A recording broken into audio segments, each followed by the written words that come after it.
کچھ دعائیں اللہ فوراً قبول کر لیتا ہے اور کچھ دعائیں تمہیں بار بار اللہ سے مانگنی پڑتی ہیں، کیونکہ وہ دعائیں اللہ کی پسندیدہ دعائیں ہوتی ہیں، اور ان دعاؤں کے لیے تمہارا سجدہ ریز ہونا اللہ کو بہت پیارا لگتا ہے۔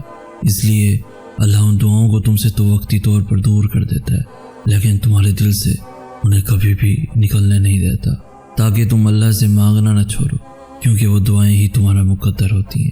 بس ان کی قبولیت کے لیے اللہ نے جو وقت مقرر کر رکھا ہوتا ہے وہ تمہارے سوچے ہوئے وقت سے تھوڑا زیادہ ہوتا ہے۔ تہجد کی دعاؤں کے لیے تو 7 آسمانوں کے پردے اٹھا دیے جاتے ہیں، اور پھر اللہ ایسے معجزے کرتا ہے جو نہ کبھی زمین والوں نے دیکھے ہوتے ہیں نہ آسمان والوں نے۔ اللہ کے منصوبے تمہیں لاجواب کر دیں گے، اللہ کے معجزے تمہیں حیران کر دیں گے۔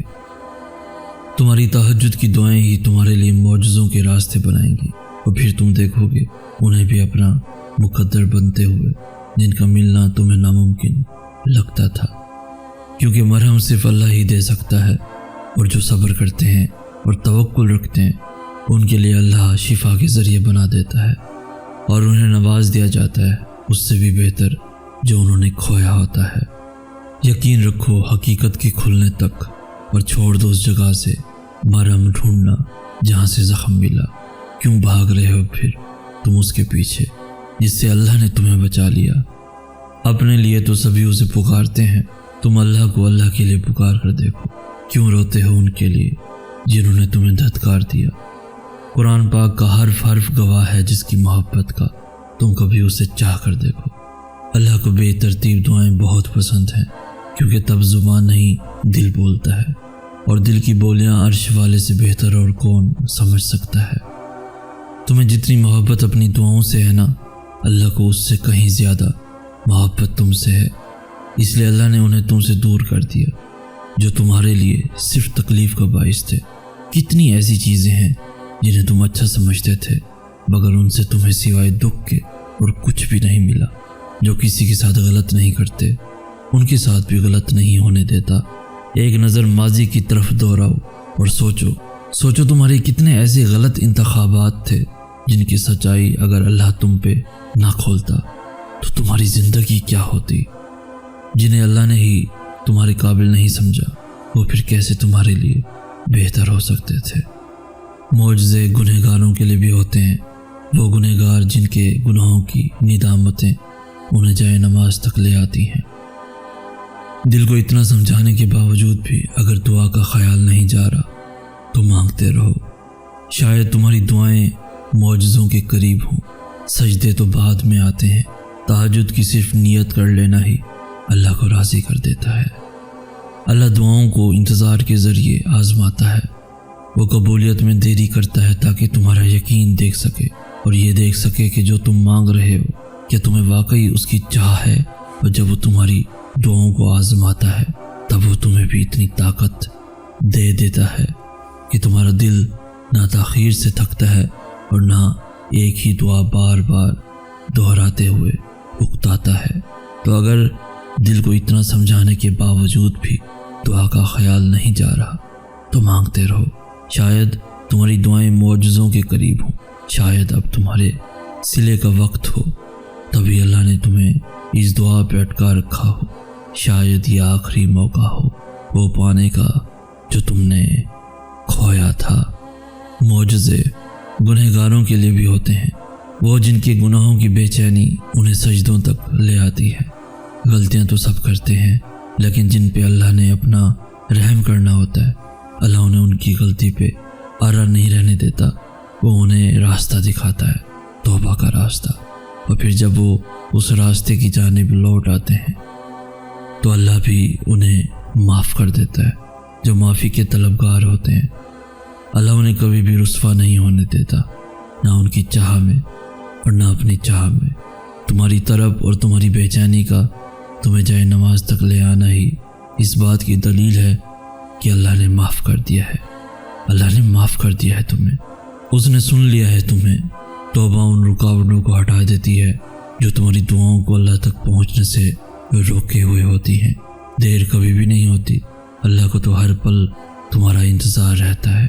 اور یاد رکھو اللہ ان کو سب سے زیادہ عزیز رکھتا ہے جو کتنا ہی کیوں نہ بھٹک جائیں لیکن اللہ کے در کا راستہ کبھی نہیں بھولتے، جو تھک ہار کر ہی صحیح لیکن واپس لوٹ آتے ہیں، کیونکہ اللہ تو سب کا برابر کا ہی ہوتا ہے۔ وہ دلوں کو بدلنے والا رب ہے، وہ عنقریب تمہارا دل بھی بدل دے گا۔ اس راہ توکل میں اب وہ مقام آئے گا جہاں تم صرف سوچو گے اور تمہارا اللہ معجزے کر دکھائے گا۔ جب اللہ کو تمہارے مانگنے کا انداز پسند آ جاتا ہے تب وہ دینے میں ذرا سی تاخیر کر دیتا ہے تاکہ تمہاری آواز اسے بار بار سنائی دیتی رہے۔ وہ اگر تمہاری دعائیں نہیں بدل رہا تو جان لو کہ اس نے اب قبولیت کا ارادہ کر لیا ہے، اور اللہ تب تم تک معجزے لاتا ہے جب تم سب کچھ ختم ہو جانے کے بعد بھی دعا کرتے ہو، اس یقین کے ساتھ کہ اللہ کی دسترس سے باہر تو کچھ بھی نہیں۔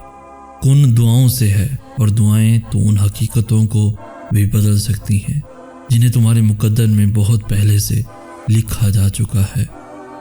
اگر اللہ تمہارا دل نہیں بدل رہا تو یقین رکھو کہ وہ تمہارا نصیب بدلنے پر راضی ہے۔ وہ پوچھنے لگی، اگر نصیب لکھ دیا گیا ہے تو پھر یہ دعاؤں کے جتن کیسے؟ یہ سوال کرتے ہوئے اس کے لہجے میں بے انتہا درد تھا۔ کچھ چیزیں آزمائش ہوتی ہیں، میں نے اس کا ہاتھ تھامتے ہوئے کہا، اس لیے اللہ ان کا خانہ نصیب میں خالی ہاتھ چھوڑ دیتا ہے، کیونکہ اس کو علم ہوتا ہے کہ میرا ایک جھلا سا بندہ ایسا ہے جس نے مجھ تک آنا تو ہے مگر ڈھیر ساری ٹھوکروں کے بعد، اس لیے وہ ان چیزوں کو تمہارے لیے نصیب میں نہیں رکھتا، وہ انہیں دعاؤں میں چھپا دیتا ہے کہ ان چیزوں کی کھوج کے بہانے نکلو گے تو اسے بھی تلاش کر لو گے، یوں آزمائش کا حق بھی ادا ہو جائے گا اور تمہیں تمہارا انعام بھی مل جائے گا۔ غم تو اللہ تک پہنچنے کا واحد اور آخری دروازہ ہے، اور اگر وہ تمہیں غم کے قابل سمجھ لیتا ہے تو جان لو کہ اس نے تمہیں اپنے قابل بنانے کا فیصلہ کر لیا ہے، اور اس کی محبت کے قابل بن جانے سے بہتر تو کچھ بھی نہیں۔ یہ ٹھوکریں تو معجزوں کی دین ہوتی ہیں، یہ زخم اس کے ایک کن سے بھر جائیں گے۔ اس نے تمہیں نصیب کے جھمیلے میں اس لیے ڈال رکھا ہے تاکہ تم جان سکو کہ دعائیں اس نے بے وجہ نہیں بنائی، اور ایسا تو کچھ بھی نہیں جو اس کے کن کے بعد بھی نہ ہو سکے۔ تم اسے خوش کر کے تو دیکھو، جو تمہیں خوش کرنے میں لگا رہتا ہے تم اس کے سامنے سر جھکا کر تو دیکھو، وہ سارے معجزے تمہارے قدموں میں لے آئے گا۔ تم ابھی جس مقام پر ہو وہ اللہ کے منصوبے کا ایک حصہ ہے، اور اس سے گزر کر تمہارے لیے وہ سب ہے جو تم مانگتے ہو۔ یہ بے سکونی اور یہ الجھن تمہیں اللہ تک واپس لے جانے کے لیے ہے۔ تم زندگی کے جس مرحلے پر ابھی کھڑے ہو اسی میں اللہ کی رضا ہے۔ جب تم یقین کا دعویٰ کرنے لگتے ہو تب وہ تمہارا یقین آزماتا ہے، ان چیزوں کے ذریعے جن کے بغیر رہنے کا تم تصور بھی نہیں کر سکتے۔ وہ تو تمہیں دینے کے بہانے ڈھونڈتا ہے، پھر تم اس سے مانگتے ہوئے کیوں تھک گئے ہو؟